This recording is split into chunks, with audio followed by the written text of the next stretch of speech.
Good morning. Great to see you today. You know, if you and I were not from this planet, some of you sci-fi people will love this, but if we were not from this planet, and we had an opportunity to kind of have a Google Earth view of our Google Earth view of our Earth, you begin to kind of zoom down in, you would see that the Earth has a lot of water, right? You see the 7 continents. You begin to realize, this over here is a little bit more green, lots of forest. Over here it's brown, lots of deserts. If you just kept going in, you ever do that with Google Earth or Google Maps? Google Maps. You ever do that? Yeah, you do. Because then you also Facebook stalk people, and then you Google Map them, right? Where do they live? Come on, admit it. But you know how it goes, and you kind of come down a little bit further and further, and then you can even get down to street level, right? And then you can do the 3D thing, where the Google truck has driven around. Sideline, have you ever Googled or searched for what people have been doing when the Google truck has driven by? That's a fun thing to do this afternoon. It's amazing what the Google truck has caught people in the act. Some weird stuff out there, that goes on in this earth every day. And the truck drove by, and now forever they are on Google Maps. And they probably don't even know it.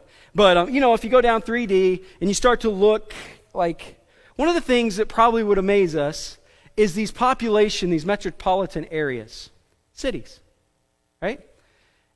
And no doubt, if you and I were not familiar with Earth, we would be very captivated by and interested in the different cities that are around the world.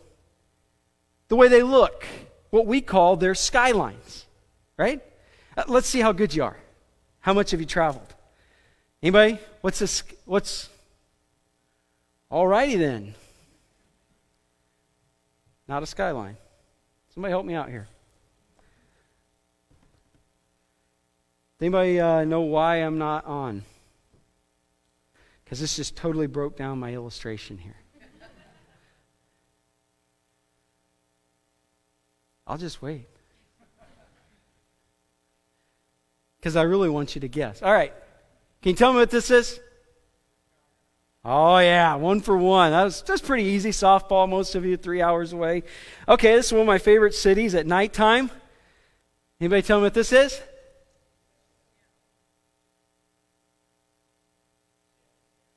Oh, try again. Yes, Dallas, Texas, beautiful city. This one thing will give this whole thing away. Where's this? Paris, right? Man, what a beautiful skyline and cityscape, right? What about this? New York. That's right, New York City. Guys are doing pretty good. Again, all you got to see is one thing. Right? Space Needle. I think I might get you on this one. I had to win one because you always win everything. Anybody know where this is? Oh, that's close.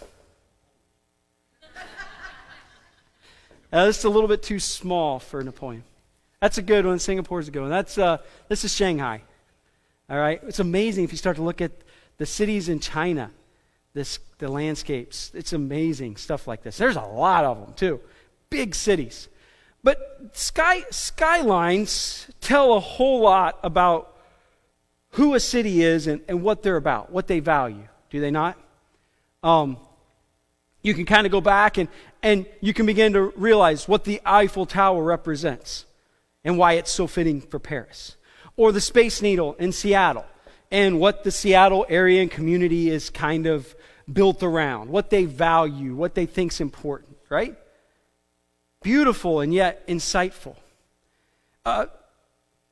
Christ uses this kind of illustrative picture when he talks about his church. And we always in August and September or sometime around there, every year, we talk about kind of a missional series. What's the church supposed to do? Who's it supposed to be? What does it look like to be a Great Commission church? What is God wanting to do with the church? And one of those core areas that he teaches on this is in Matthew chapter 5. I like to call it his manifesto, his revolutionary sermon. Change the whole idea about God's purposes and plans for this world kind of sermon. And in the middle of that, or early on in that, he gives us such a vivid picture of what he is wanting to accomplish with his people, his church. He says that you and I are, as a church, we are a city on a hill. We're a city on a hill that cannot be hidden. A city on a hill. I like to romanticize the idea that as he taught this, I like to think that there was probably some villages on hills surrounding where he was teaching. And so people's mind just kind of wandered there. Very common. They built their villages commonly on hills. There's some reasons, right? One, honestly, as I kind of read through this, thought about it, researched, one was it was just cooler a lot of times on the hills. The breezes, which was important. There was no AC, all right? And so they tried to capture the natural elements to their advantage. And sometimes it was just cooler on a hill. People just like to live in a more comfortable environment. Obviously, there's one of the things that we think about often. It was easy to defend, right? The high ground is an advantage, especially in the cultures where, man, they just like, yeah, I think we're going to go take the village over here. We don't have any idea what that's like, right? Like, we're not leaving and trying to gain territory for Napoleon. And so, up on high was an advantage. Another thing, commonly though, that was important is building on a hill created a way to be found easily, to be attractional. At nighttime, all throughout the Galilean, Judean countryside, these hills, you could have stood at the top of one of the mountains and looked out over, and you would have seen, oh, there's a village, there's a village, there's a village. Because these little villages, cities, I don't know if you can call them cities hardly, they would every home would light lamps, cities would light lamps, and at night it would shine. It was a way for someone coming home to find their way home, right? Or it was a way for somebody who was lost to find a place of safety. It was something that drew attention. And just like the cities around the world do things to draw attention to themselves, Jesus said his church is a city on a hill. It attracts, it illuminates, it draws attention to something. We're going to finish our passage with what that is. But you and I are to see ourselves, the church, like a city on a hill. I want to just communicate this every week. Being the city on a hill brings people to home and safety. The mission of the church is to bring people to home and safety in this world. That's what a city on a hill did. Now, again, this is in Matthew chapter 5 where we see this picture. I've already shared with you, it was in his revolutionary sermon, the Sermon on the Mount. Jesus begins to say things like, blessed are, or the way God has intended for you to live, or how I'm going to live and so I'm calling you to live, are all of a sudden these things we call the Beatitudes. I want to tell you that when he began to share this, that he really began to created a very distinct kind of lifestyle from the world. Who wants to be poor in spirit? Who thinks it's blessed to mourn? Blessed are the pure in heart. Blessed are the peacemakers. Blessed are the meek. Blessed are those who hunger and thirst for righteousness. This is very distinct from the patterns and the systems of this world. And the people who begin to live this way are going to look vastly different than the world. Jesus is saying, this is what I'm going to be about. This is at the heart of who God is. And so I'm going to call you to, as I present this to you, I'm going to call you to now adopt this as your lifestyle.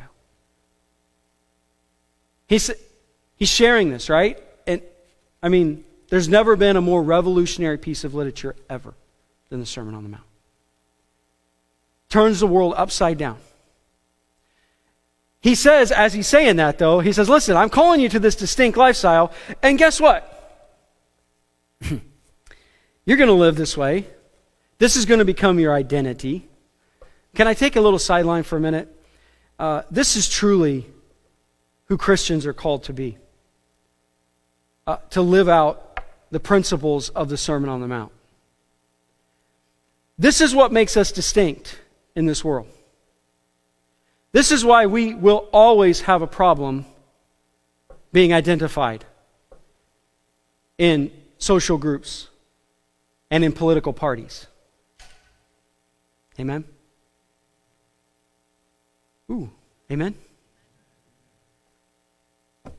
We're the kingdom, man. It's unlike anything else that this world's ever created.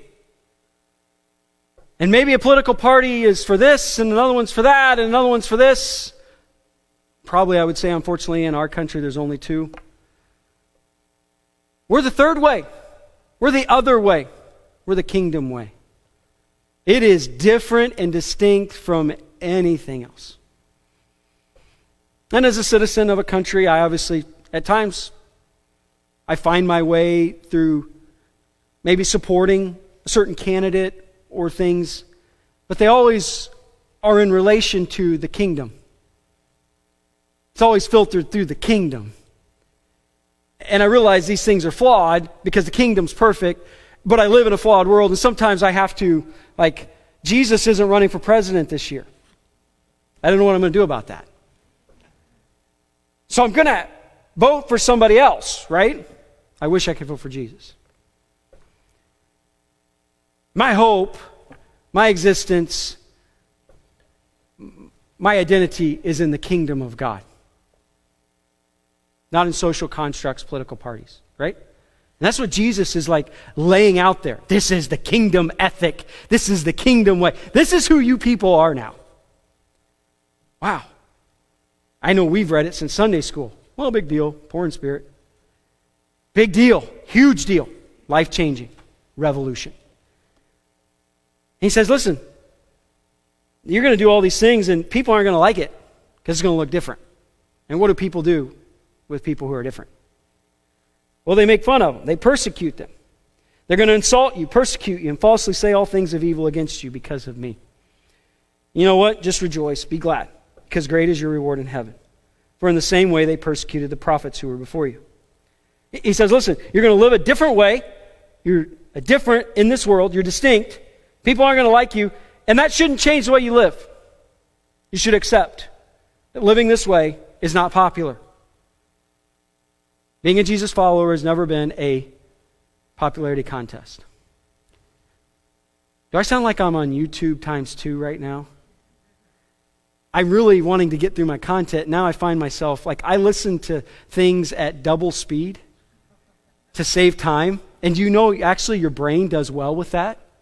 Just a sideline here. Like, they say your brain, like, it actually probably sometimes comprehends when you do double speed. Save yourself some time there. I know you college students, you do the first and last sentence of every page. That might be a little bit of a stretch. But like, I feel like I'm YouTube ×2. Blah, blah, blah, blah, blah. Sorry. I really want to get through my stuff in a good time.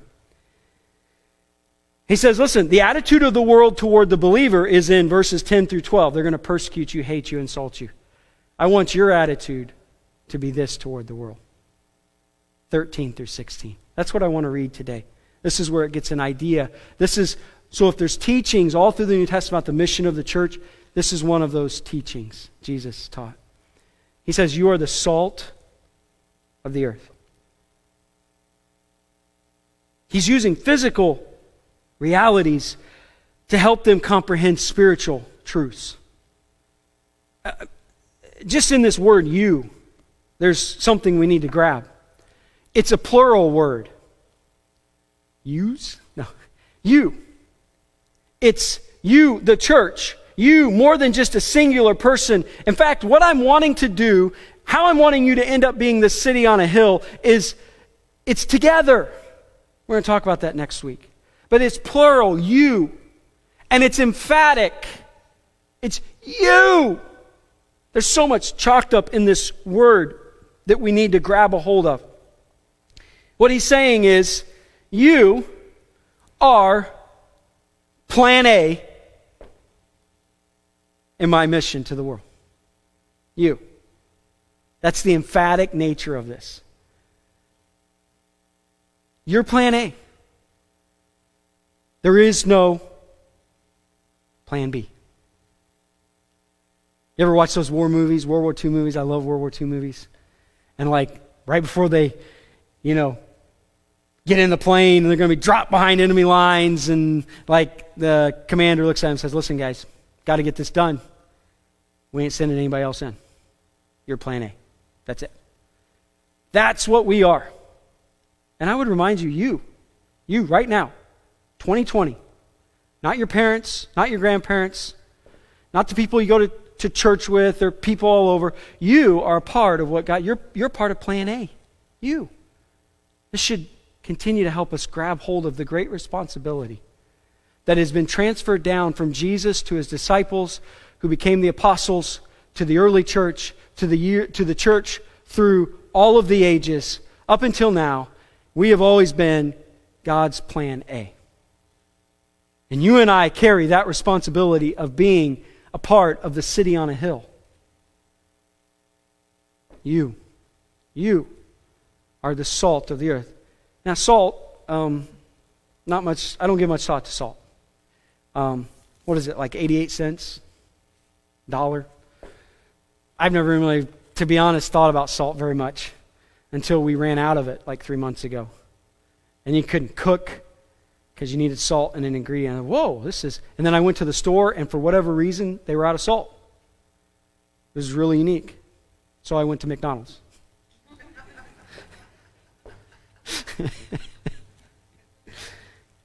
But salt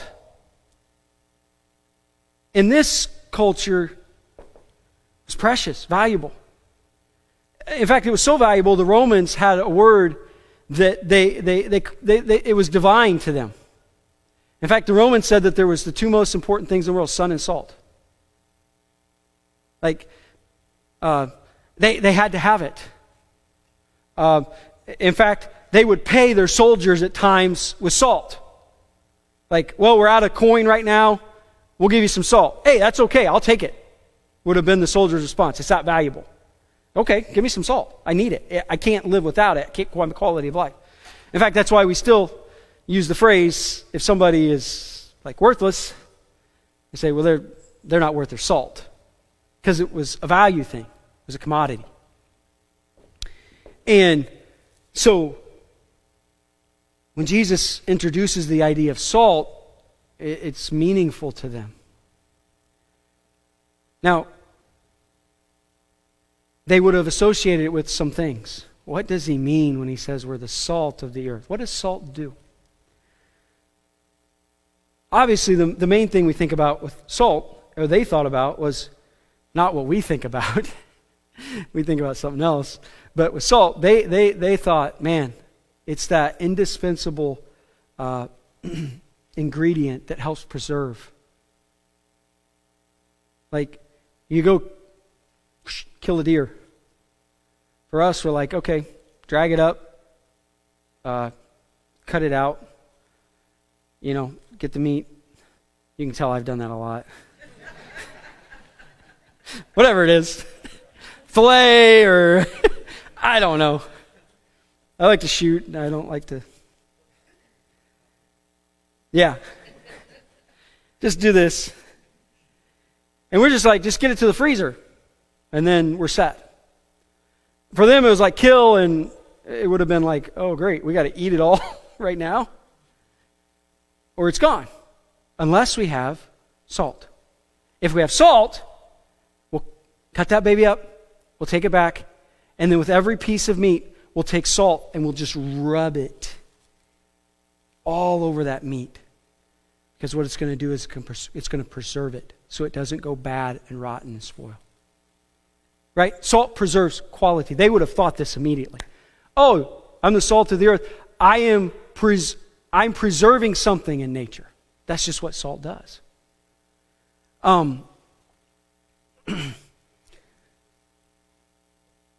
He's saying, you are the salt of the earth. The earth needs to be preserved.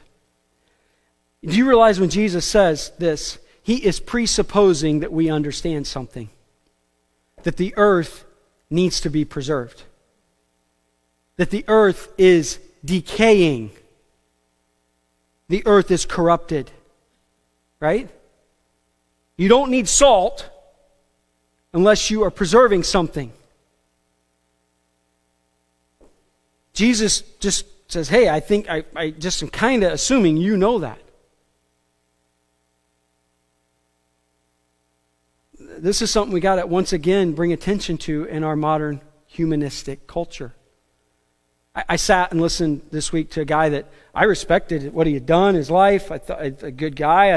I listened to him, and then in the middle of that, he makes this comment.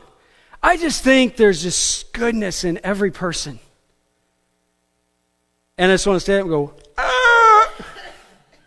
if that's true, what happened? Goodness looks pretty weird in this world. We're not naturally good. All of sin, fallen short of the glory of God. There is no one righteous, no, not one. All we like sheep have turned from our... You want me to keep doing the verses, right? The scriptures teach that the world has gone bad. It's broke bad. Adam sinned, sin entered into the world. We were conceived in sin, and we live out sin. Jesus is assuming that we know that. He's assuming that we understand that, like, okay, so I created the world, it fell, Adam and Eve left the garden, they started on their own way, and by Genesis chapter 6, in my book, 6 chapters in, that the whole world was only thinking of evil. Consistently. That's all they could do. That's all they could do. In fact, it was so bad that I found one righteous man in the whole world by Genesis chapter 6. Because guess what? We are not good by nature. We are fallen. We're sinful. And sinful people create a decaying, corrupt world. That's why he says, I need you to be the salt of the earth. You are going to be the salt of the earth. Because the earth is decaying. And what he's saying is the world needs your Sermon on the Mount lifestyle, your kingdom ethic, your Jesus life. It desperately needs that. Because what it does is when you live that out in a decaying, corrupt world, you bring preservation. How you do that is you reveal to the world God's original design. What he was always intending for us to live like and look like Jesus. And when you do that, the world around is given an opportunity to stop the decay of their own life. You and I were plan A for revealing to the world what God has always intended to do with mankind. That's how we have a preservative quality that stops the decay. Think about your own life. Think about, for me, generations back, 3 generations back, when my family tree's history were nothing but it was Breaking Bad all over. And then the gospel came. And Jesus' Spirit flooded some hearts, my grandparents. And it began to preserve the original design. And all of a sudden their life went from being broken and decaying to all of a sudden making sense and being restored. And they passed that on. And my mom and dad caught it. They saw it and then they believed themselves, right? And the original design is now thriving. That's why we are the salt of the earth. We have a chance to show the world what Jesus intended. Another thing is, in the ancient world, that people would travel with salt packets. Okay? They lived in the hot, humid, arid conditions. They traveled not in air-conditioned cars, but by foot or on donkeys, in deserts, in unrelenting heat. And what happens was, it was very easy to become dehydrated. They knew this because they had seen it and experienced it. And they learned that an important part of reminding yourself, or important part of staying on top of your hydration, was to take some salt pills, in essence. Because salt would then stimulate your thirst. They're still doing this today with athletes. Now, salt has some other qualities with athletes, but they're still, I was just researching it this week. It's important that salt also is a part of what an athlete's doing, because it continues to stimulate thirst, so they keep their hydration level at a recommended level, so they stay hydrated. Salt has a way of creating thirst. Creates thirst. Another thing is, and this is what we identify with, is right, salt builds flavor. That's what we think about, because we're like 21st century, man. Salt's just let's just make this better. Some of you even salt your food before you even taste it, don't you? Come on now, because we just salt, right? It's all about flavor. It builds thirst, it creates thirst, it builds flavor. It's kind of the idea of living salty causes people to thirst. And in Jesus' idea is, if you're salt, you cause people to thirst for what I can give. You cause people to see this abundant life. This salt nature that I want you to be in this world is to attract people, to let them see you live a life that looks like Jesus, that makes sense, that is ordered, that's abundant, that's transformed, that's full of joy and peace and love. And it just makes them hunger and thirst for that kind of life. That's what I want. That's how you're going to be the salt of the earth, is your life lived out is going to cause people to thirst for what you have. That's what Jesus did he not? Everywhere he went, people couldn't stay away. Publicans, sinners, religious people, it didn't matter. They all were just like, I got to be around this guy. I thirst for what he's about. I got to hear more of his teaching, of his life-giving words, how he breaks the thought patterns that have bound me, how he gives the spirit about him is just, it's life-giving. I thirst, I hunger for that. Just as Jesus created a thirst for his life, we too, as salt, do that. Are you salty? Would your life consider to be salty? Are you revealing to the world, hey, in the middle of a decaying, broken, shattered, not making sense world, you're showing something that's like, wow, I think that's the way we were created to be. Hey, I think that's what life's supposed to be about. Hey, I look at you and say, that makes sense. I don't know what they have, but that makes sense. Are you living a life that's causing other people to thirst for Jesus Christ? That's what Jesus is trying to accomplish when he says, you are the salt of the earth. They would have grabbed a hold of that. But he continues with a little bit of an explanation on this. He says, you're the salt of the earth. And by being mine, you're the salt. You don't work for the salt. You don't earn the salt. You don't become the salt. You're mine. You are the salt of the... You are because you're mine. By nature of having me in you, you become the salt of the earth. Because I am really the answer. But he says, listen to this. I want you to know, though, but if the salt has become tasteless, how can it be made salty again? It is no longer good for anything except to be thrown out and trampled underfoot. He's saying, listen, I want you to understand, though, that you're called to be the salt of the earth, and it's not just a Delta Sky Miles package, right? The lounge just for extra. I kind of want, I just kind of want a little extra with my life. Kind of want to add this to my life. He's saying, no. You got to understand, salt. Salt becomes bad. Now, for us, we've developed ways to refine it really well. For them, they didn't. They got it from the Dead Sea a lot. I've been in the Dead Sea. I floated in the Dead Sea. It's 26% salt. You cannot sink. That's where I learned to swim. No, in fact, I didn't know how to swim when I got in the Dead Sea, but I thought this is the one place I can at least just relax. So I just laid down in it. Well, not being very good at the water at that time, I got turned around and all of a sudden I flipped over and my mouth was open and I got 26% salt in my mouth. It is the worst taste I've ever had. I mean, like, for the next 2 hours, I can't spit. It's COVID. Sorry. You guys are far enough away. That's what I was doing. It was awful. But see, that salt that's just the way they had to get it. But what happened, it had other chemicals in it that would cause it to flatline or become tasteless or become stale pretty easy.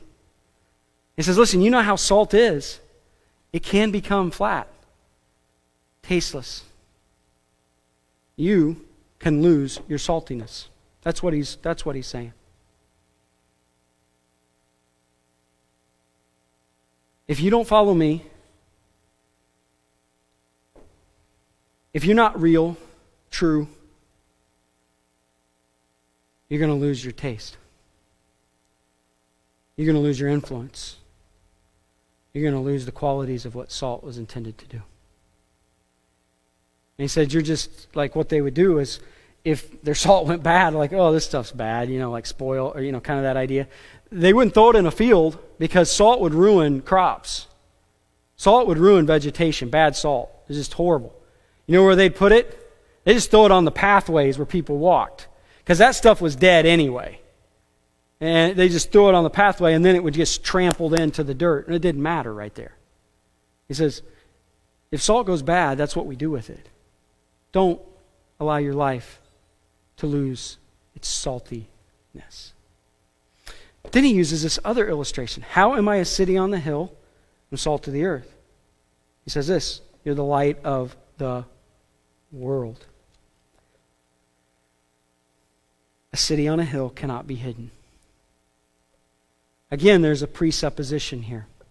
It assumes that we realize that the world needs light because it's dark. Jesus in John chapter 3, I'm so captivated by this. We all know John chapter 3, right? For God so loved the world. Right? He gave his one and only Son that whosoever believes in him should not perish but have everlasting life. And then my favorite verse in all the Bible, verse 17. For God did not send his Son into the world to condemn the world, but that the world through him might be saved. Guess what Jesus said right after that? This is the verdict. Light has come into the world, but people loved darkness instead. Because again, our deeds are evil. Everyone who does evil hates the light and will not come into the light for fear that their deeds will be exposed. Jesus is saying, listen, the world's a dark place.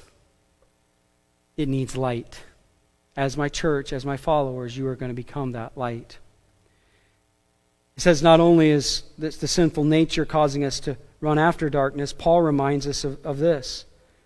The God of this world is blinding the minds of the unbelieving so that they may not see the light of the gospel of the glory of Christ, who is the image of God. There are forces in this world that are trying to blind you from seeing the light of the gospel, that are blinding the world from the light of the gospel. And so they are living in darkness. I mean, remember what Jesus said, what was said about Jesus. It said, listen, people living in darkness have seen a great light. This is Jesus. John said, in Jesus was life, and that life was the light of man. The light shines in the darkness. Jesus himself said, I am the light of the world. Whoever follows me will walk not in darkness, but have the light of life. He's saying, I need you to realize and remember that the world's a dark place. It desperately needs light. What's amazing about light is a physical force. It's an electromagnetic radiation. Darkness actually does not exist. It's a perception-based concept. Darkness is simply one thing. Darkness is the absence of light. If you think about that, then you realize that there isn't a sense where darkness and light are fighting each other and then darkness might win. Light always wins. Light is the physical reality. Darkness is just the absence of it. Really, the principle with light is always this: it always is stronger than the darkness. Always. Think about being in a cave. If you've ever been in a cave, super dark. I've done the cave thing. I couldn't see like this. As soon as I turned on just a little bit of light,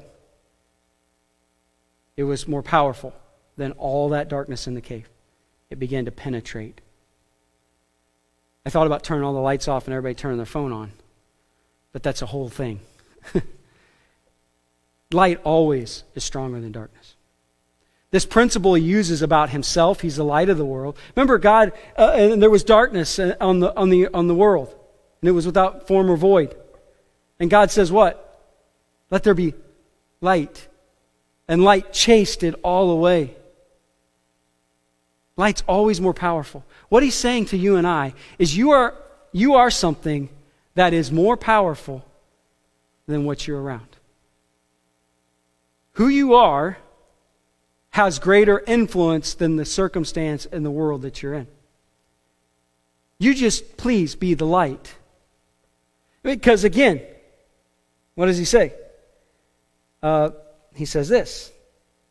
Come on. Nor does anyone light a lamp and put it under a basket on the lampstand. No. Don't hide the light. It says, why would you hide the light? Don't hide the light. He says, if you will just be the light, let your light shine before men in such a way that they may see your good works and glorify your Father in heaven. This is the purpose of the city on a hill. It's to glorify God. To glorify His glorious love and gospel that He's offered to the world. The purpose of being on a city of a hill is not to draw attention to ourselves. It's for one reason: to reveal the glory of God and His glorious gospel of who He is. Our purpose is never to draw. It's Him. What a freeing thing. What a freeing thing.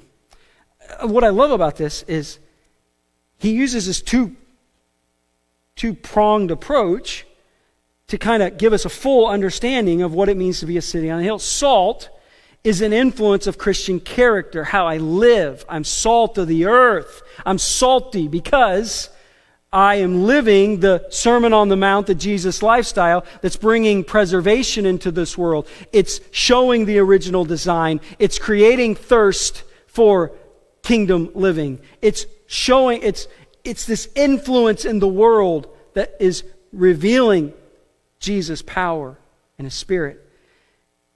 Light is the communication of the content of that gospel. Both sides. On one hand, we live it. On the other hand, we preach it. On one hand, from the inside, we affect society's thinking and society's living by the power of our lives. On the other hand, we turn on the light so that everybody can see the message we want to give. Walk the talk, and we talk the talk. Walk the talk, walk the walk, and we talk the talk. This is how we're a city on a hill. Let the light of Christ shine. All it calls for you and I to do is to follow Him, is to be real. He says, listen, light can be hidden, salt can lose its flavor. What keeps salt salt and what keeps light bright? The source, Jesus Christ. I love this illustration for me. This helps me a lot. This has always helped me for the last 20 years on what it means to be light. This is my favorite shirt. This still is my favorite shirt. But obviously, I don't wear this shirt. And you're happy today I don't wear this shirt. I said in first service I might look like a redneck. And I was like, in this current climate, I don't even know if I can say redneck anymore. It might offend somebody. This is my favorite shirt. Be the moon. If you turn the lights off, this is reflective. This shirt is so old. I've cut the sleeves out of it. I don't wear it. I saved it just because I can't help. It's my favorite shirt ever. Be the moon. People are like, what? I like do some Nirvana, New Age thing. No, be the moon. The moon has one purpose. You realize the moon has 0 light in it. There's no light on the moon. Right? It's just a ball of darkness out there. It does one thing. What does it do? Reflects the sun. Right? So this was kind of a woo. S-O-N instead of S-U-N, right? This is how this happens. You're the light of the world. Well, how do I do that? Well, just live Jesus. And that light is always stronger than the darkness. I just listened to somebody this week, probably 65 or so, lamenting to me about how they've looked at their life, and they just wonder if they've ever even made any kind of impact or significance or anything. I think that's a common thing. But I can guarantee you that if you've walked with Christ and you've lived the Jesus life and you've grown in that, I'm not saying perfectly, right? You guys are following me.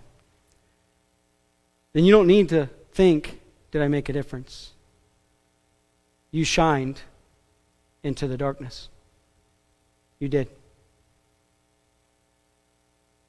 This gives us the most significance and hope ever.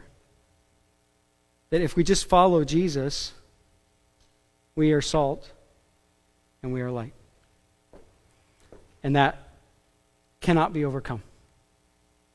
It's eternal in nature. This is why 1 Peter chapter 2 says, but you, the people of God, you're chosen, a chosen race, a royal priesthood, a holy nation, a people for God's own possession, so that you may proclaim the excellencies of Him who has called you out of darkness into His what? Marvelous light. We become light bearers. And this is why the Apostle Paul said in Ephesians, you were formerly darkness, but now you are light in the Lord. Walk as children of light. How am I the light of the world? When I walk as children of light. The fruit of that light consists of what? Goodness, righteousness, and truth. If we walk in the light as He is in the light, we have fellowship one with another, and the blood of Jesus Christ cleanses us from all sin. Walk as children of light. You see, being salt and being light comes down to one thing. It all comes down to authenticity. The foundation of the city on a hill that the world desperately needs to find home, to find safety. The city on a hill that's declaring God's glorious gospel shines brighter when you and I are real and authentic. The foundation of being used by God is being authentically God's. Walk as children of light in righteousness, in truth, in holiness. So to take a month to talk about us figuring out how we can continue to share and spread God's love, be on mission for Him. It starts with, foundationally, are you and I who we claim we are? Salt and light. Well, that calls for us, it's authenticity. It's the only way it works. No I'm always reminded, I used to listen to DC Talk, the single greatest cause of atheism in the world today is when Christians claim Jesus with their lips and then walk out the doors of the church and deny him with their lifestyle. This is what a world simply finds unbelievable. This is how we're ever going to make a difference and be salt and light, is we got to be real. We got to do one thing, just follow Jesus. Wholeheartedly, authentically, genuinely. It's sad. Every church I've pastored, including this one, I like to get involved in the community. I spend a lot of time in the community with people that don't go here. And without fail, even here, I have had people in the community talk to me, maybe sometimes unknowingly, about somebody that's in my church who has denied the Lord Jesus with their lifestyle. And the response of a world is, that's just a bunch of garbage. It's not shining bright. It's not the light. We have a chance to be salt. We have a chance to be light. Light, like the darkness can't stand against it. What can happen in us as a church of God? The scriptures say that the gates of hell will not even prevail against the church, if we're the church.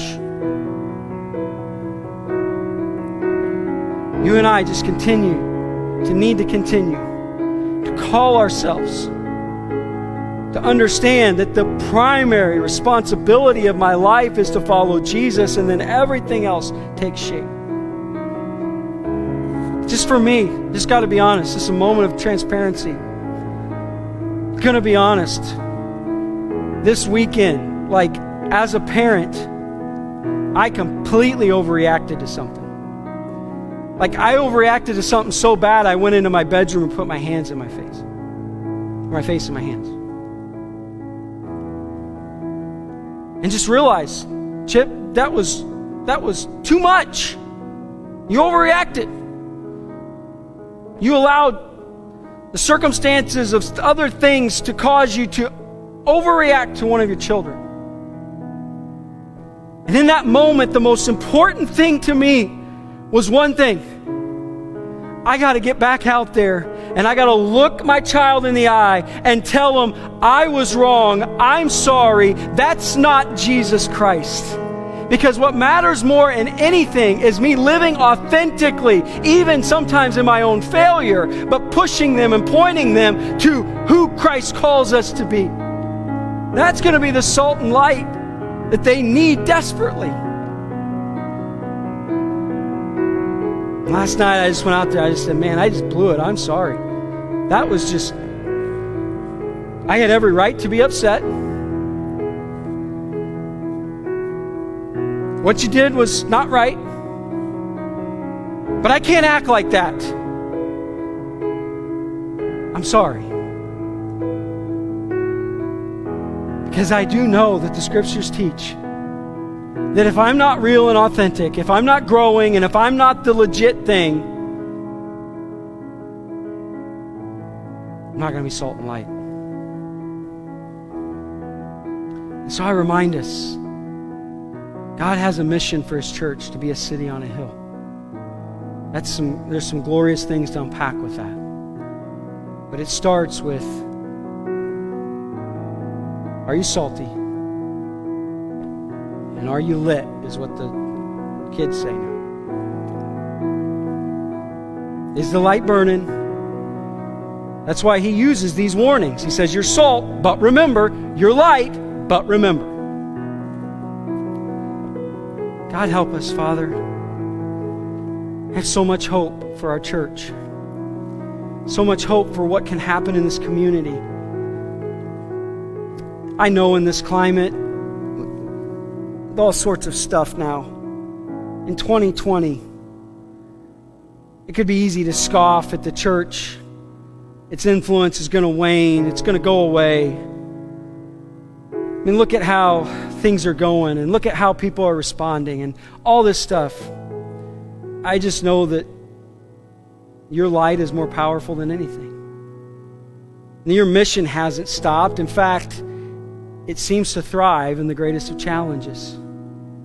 I believe that Napoleon Church of the Nazarene can be a city on a hill in Henry County.